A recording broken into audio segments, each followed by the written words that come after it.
our mutual rookie of the year choice, Chet Holmgren, who I'm going to say I'm very concerned, I guess is the word, that the league is going to force feed a Victor Chet rookie of the year outcome, just because they've done it in the past with Jason Kidd and Grant Hill, to my recollection.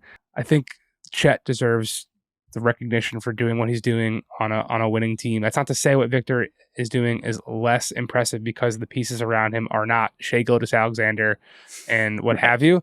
But I just think it is remarkable that Chet has just been dropped into a burgeoning contender in the West and has been not only just their second best player, but a legitimate all-star candidate in this year, who's putting up numbers in line with Hall of Fame enshrinement if he can keep it up for the next decade plus.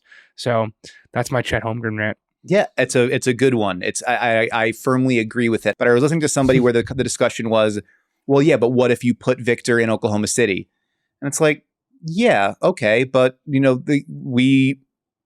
that's not what is reality. Wembanyama has been, ludicrous, and I think this absolutely could just wind up being him winning going away, even with how great Chet has been by season's end. For sure. The trend line is leaping off the page for Victor since they started. They moved him to center on December 8th, rather.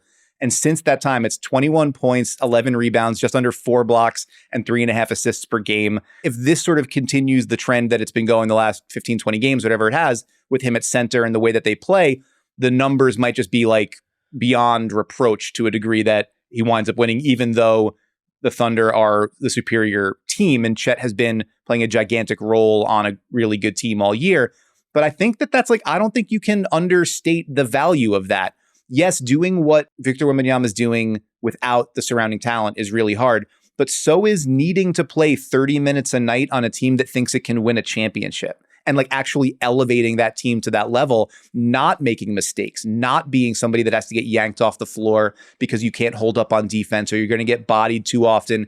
You're not going to make the shots that are created for you. You're not going to generate shots for others. Chet Holmgren's been doing all of that and then some. The fact that there's such a good argument for both guys is a pretty impressive thing, given how much was expected of both of them coming in, that they've been able to not only meet but exceed those expectations is kind of crazy.